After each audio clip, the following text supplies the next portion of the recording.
Hello viewers, সবাইকে Sourav YouTube চ্যানেলের পক্ষ থেকে স্বাগতম। তো আমরা যারা পলিটেকনিকে পড়ি তাদের অষ্টম সেমিস্টারে আমাদের একটা ব্যবহারিক খাতা লিখতে হয়। একটা হচ্ছে গিয়ে শিল্প কারখানার জন্য। মূলত আমাদের কলেজ থেকে দুইটা খাতা দিবে, একটা হচ্ছে শিল্প কারখানার খাতা দিবে, আর একটা হচ্ছে গিয়ে শিক্ষা প্রতিষ্ঠান। মূলত শিক্ষা প্রতিষ্ঠানের ভিডিও সম্পর্কে আমি আগে একটা ভিডিও দিয়েছিলাম যে কেমনে লিখতে হয় কেমনি। এটা সম্পূর্ণ শিল্প কারখানায় আপনি যা করবেন তা লিখবেন এই খাতাটা। আর ঠিক হুবহু একই সিস্টেমেই আপনাদের থেকে শিক্ষা প্রতিষ্ঠানের খাতা লেখার নিয়মটা হুবহু একই সিস্টেমে হবে। এখানে ইনফরমেশনটা আর কি কলেজের হবে, ওখানে ইনফরমেশনটা হয়েছে আপনার শিল্প কারখানার, আর এখানে ইনফরমেশনটা হবে আপনার কলেজের, আপনার শিক্ষা প্রতিষ্ঠানের ইনফরমেশন এই জায়গার মধ্যে হবে আর কি। প্রথমে আপনাদের নাম দিবেন, শিক্ষাক্রম কোড দিবেন, রেজিস্ট্রেশন নম্বর দিবেন, বোর্ড নম্বর দিবেন, শিক্ষাবর্ষ দিবেন, শিক্ষায়তন, কলেজের নাম দিবেন এখানে। তারপর এই জায়গায় দেখেন প্রশিক্ষণিত স্বাক্ষর, শিক্ষাক্রম, টেকনোলজি, পর্ব দিবেন, রোল নম্বর দিবেন, বোর্ড রেজিস্ট্রেশন নম্বর দিবেন, তারপরে শিক্ষাবর্ষ দিবেন, তারপর শিক্ষায়তন, কলেজের নাম দিবেন, প্রশিক্ষণ আরম্ভের তারিখ এখানে দিবেন এবং সমাপ্তি তারিখ এখানে দিবেন। আর এখানে দেখেন শিক্ষায়ন কর্তৃক মনোনীত শিক্ষকের নাম, আপনার কলেজের যে স্যার মানে যে কলেজে আপনার যে ট্রেনিংয়ের দায়িত্বে আছে ওনার নামটা এখানে হবে, আর ওনার পদবি দিবেন। তারপর হচ্ছে শিখে দেখেন সূচিপত্র আপনারা এইভাবে স্কেল করে এভাবে কলম বানিয়ে নেবেন। এই যে দেখেন দৈনিক কাজের তালিকা, তারপর হচ্ছে প্রতিষ্ঠানের ট্রেনিংয়ের প্রতিবেদন, কৃতজ্ঞতা জ্ঞাপন, প্রশিক্ষণের উদ্দেশ্য, কাজের বিবরণ, কাজের নির্ধারিত বিবরণ, উপসংহার, সবগুলি পৃষ্ঠা নাম এই যে জায়গায় দেওয়া পৃষ্ঠাগুলি এই যে। তারপরে হইতেছে গিয়ে এই যে দেখেন দৈনিক কাজের তালিকা, এই যে দেখেন দৈনিক কাজের তালিকাগুলি দেবেন আপনারা, এই যে কী কী কাজ করছেন, কয়টা হইতে কয়টা পর্যন্ত কী কাজ করছেন এভাবে দিবেন।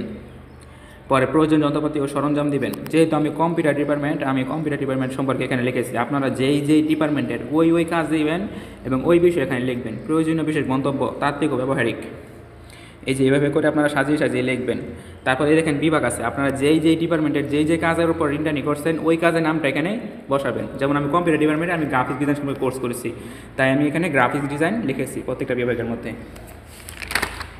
তারপরে যে পরেগুলো ঠিক একইভাবে, এই যে একইভাবে।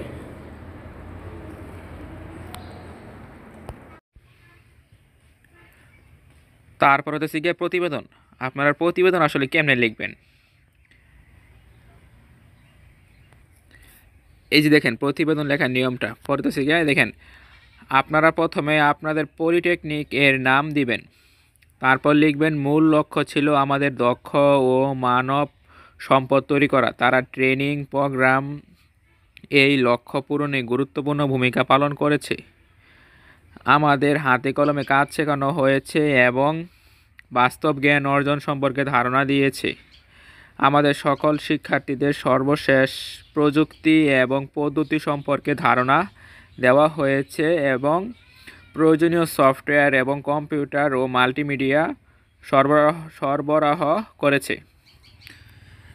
মূলত এইভাবেই আপনারা প্রতিবেদনটা আসলে লিখে থাকবেন। আপনারা যেই ডিপার্টমেন্টের ওই কোর্সের নাম অনুযায়ী আপনারা এইভাবে লিখে থাকবেন। মূলত শিল্প কারখানায় যে আমরা খাতাটা লিখছি, যেভাবে লিখছি আর কি, ঠিক সেইভাবেই কিন্তু আমাদের এই যে শিক্ষা প্রতিষ্ঠানের খাতাটা লেখা হয়ে থাকে। শিল্প কারখানায় হয় কি আমাদের মানে ওই জায়গার হয় কি মানে ওইখানে শিল্প কারখানার নাম দিতে হয়, আর প্রশিক্ষণ এর খাতাটার মধ্যে আমরা যেই নামটা দিই এটা হচ্ছে কি আমাদের শিক্ষা প্রতিষ্ঠানের যে আছে এই জায়গার এই নামটা হয় আর কি। কাজ লেখা কিন্তু দুটো একই রকমই, দুই জায়গায় শিল্প কারখানার নামটা হবে শিল্প কারখানার হবে, আর প্রতিষ্ঠানের জায়গায় প্রতিষ্ঠানের নাম দিয়ে আমরা সব কিছু লিখবো আর কি। তারপরে হইতেছে গিয়া ইন্ডাস্ট্রিয়াল ট্রেনিং এর প্রতিবেদন। তারপর আপনারা শিরোনাম দিবেন ইন্ডাস্ট্রিয়াল অ্যাটাচমেন্ট ট্রেনিং। তারপর এখানে শিক্ষা প্রতিষ্ঠানের নাম দিবেন, আপনারা আপনাদের কলেজের নাম এখানে দিবেন। তারপর এখানে প্রশিক্ষার্থীর নাম দিবেন, শিক্ষাক্রম কোড 15 দিবেন, পর্ব দিবেন। তারপর এখানে বোর্ড রোল নম্বর দিবেন, রেজিস্ট্রেশন নম্বর দিবেন, শিক্ষাবর্ষ দিবেন। এইভাবে আপনারা ইন্ডাস্ট্রিয়াল ট্রেনিংয়ের প্রতিবেদনটা এখানে এইভাবে লিখবেন। আর এই জায়গায় কিন্তু একটা শখ থাকে, এখানে কিন্তু আমাদের কোনো কাজ নাই মূলত। এটা হতেছে গিয়ে মূলত এটা আমার যে আমি ভিডিওটা যখন করেছিলাম তখন আমার ভিডিওটিতে একটু ভয়েসে একটু প্রবলেম হয়েছিল, এই কারণে আমার এগুলি লিখে আমার একটু আবার রিভিউ করতে হতেছে, কারণ আমার ওই যে খাতাটা লিখছিলাম এই খাতাটা আমার কলেজে জমা দিয়ে দিচ্ছি, তাই একটু মানে ভয়েস কোয়ালিটির সমস্যার কারণে আমার এগুলো লিখে বোঝাতে হয়েছে আর কি, এই কারণে আমি এগুলো লিখে বোঝাতেছি, আর বাকিগুলো সব ঠিক আছে এই কারণে। আর এই জায়গায় কিন্তু আপনাদের খাতায় লক্ষ্য করবেন এখানে একটা শখ থাকে, এখানে অবশ্যই দেখবেন এখানে প্রশিক্ষার্থীর জন্য নহে, তো আপনারা এটা এখানে আপনাদের কোনো কাজ নাই। তারপরে দেখবেন কৃতজ্ঞতা যাপন।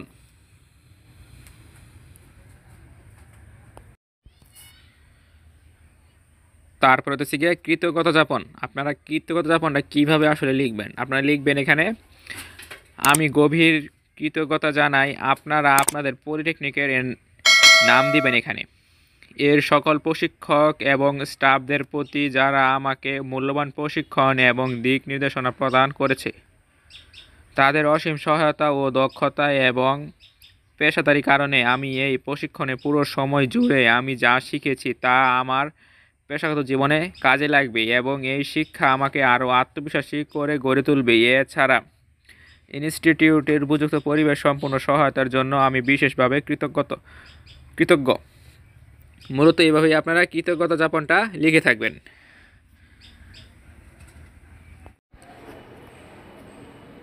তারপরে লিখবেন প্রশিক্ষণের উদ্দেশ্য। আমি যেহেতু গ্রাফিক ডিজাইন সম্পর্কে কোর্স করেছি তাই আমি গ্রাফিক ডিজাইন সম্পর্কে এখানে লিখেছি। আপনারা যেই ডিপার্টমেন্টের যেই সম্পর্কে কোর্স করবেন ওই বিষয়টা এখানে লিখবেন। এই যে দেখেন, গ্রাফিক্স ডিজাইন প্রশিক্ষণের উদ্দেশ্য হলো একটি ব্যক্তিকে ডিজাইন তৈরির দক্ষতা এবং সৃজনশীলতা বাড়ানোর জন্য প্রয়োজনীয় জ্ঞান ও প্র্যাকটিক্যাল অভিজ্ঞতা প্রদান করেছে।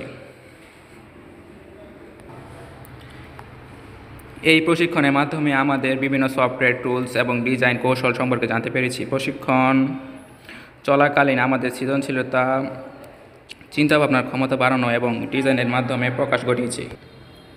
প্রযুক্তিগত দিক দিয়ে আমাদের যা শেখানো হয়েছে তা হলো ফটোশপ, ইলাস্ট্রেটর, অ্যাডোবি ইনডিজাইন প্রভৃতি সফটওয়্যার। ক্লায়েন্টের চাহিদা অনুযায়ী কাজ করতে শেখানো এবং সময়মতো ডেলিভারি দেওয়ার কৌশল শেখানো হয়েছে।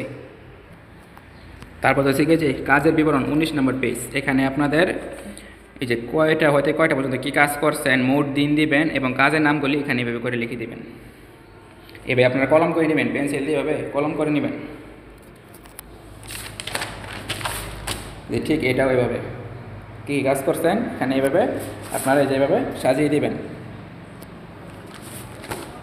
পরের পেজও ঠিক এভাবে এই জায়গায় আপনার কয়টা হতে কয়টা পর্যন্ত, মানে এই যে কয়টা হতে কত তারিখ পর্যন্ত তারিখ দিবেন, এখান থেকে এখানে তারিখ দিবেন, মোট দিন দিবেন এখানে এই যে এভাবে করে লিখবেন। পরের পেজ হতে শিখে এই যে এভাবে বুক কভার ডিজাইন অ্যান্ড ইলাস্ট্রেটর। তারপরে তো শিখে এই যে এখানে 23 নম্বর পেজে প্রজেক্ট। আপনারা কী প্রজেক্ট করছেন, কী কাজ করছেন ওই বিষয়ে এই জায়গায় চিত্র আঁকাই দিবেন একটা। এই দেখেন প্রজেক্ট নং 1, project name, logo design, project equipment, computer, Adobe Photoshop, Illustrator, requirement, image, মানে এই ছবিটা যে বিষয়ে আপনি প্রজেক্ট করছেন এই ছবিটা এখানে আঁকিয়ে দিবেন।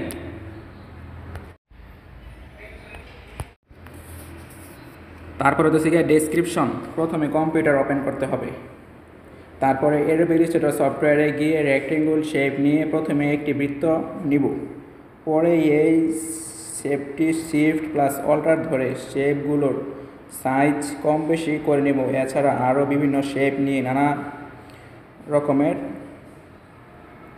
শেপ কাট করতে পারি।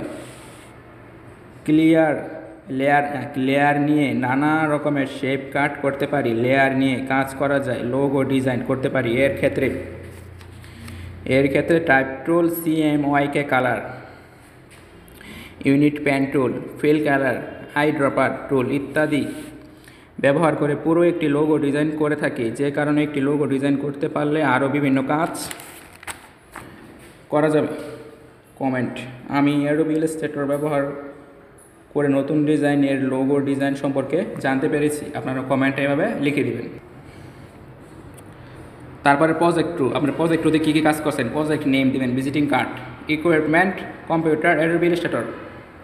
এই যে ভিজিটিং কার্ডের একটা আর্টবোর্ড দিবেন এখানে।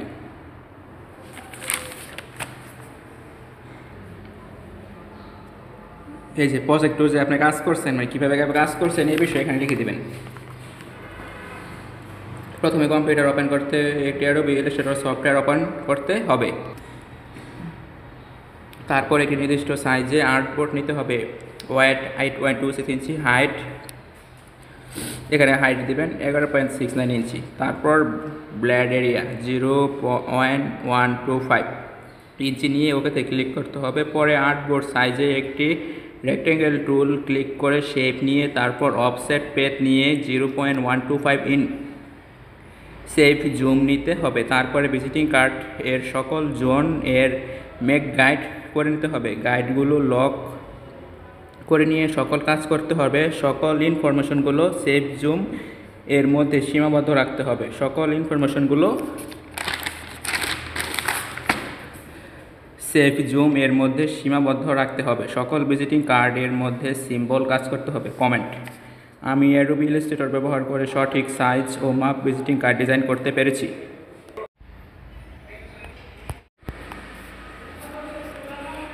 তো মূলত এইভাবেই আপনারা ডিপ্লোমা ইন ইঞ্জিনিয়ারিং শিক্ষাক্রম ইন্ডাস্ট্রিয়াল ট্রেনিং কার্যবিবরণী প্রতিবেদন শিক্ষা প্রতিষ্ঠান খাতাটা এইভাবে লিখে থাকবেন। এভাবেই মূলত খাতাগুলি কমপ্লিট করে থাকবেন। এটা হচ্ছে গিয়া শিল্প কারখানার জন্য, আর এটা হচ্ছে গিয়া শিক্ষা প্রতিষ্ঠানের জন্য। ধন্যবাদ সবাইকে। ভিডিওটি এ পর্যন্তই। আপনাদের কাছে যদি আমার এই ভিডিওটি ভালো লেগে থাকে তাহলে অবশ্যই আমার এই চ্যানেলটি সাবস্ক্রাইব করে দেবেন এবং পাশে থাকা বেল আইকনটি বাজিয়ে দিবেন এরকম নিত্য নতুন আরও ভিডিও পেতে। ধন্যবাদ সবাইকে।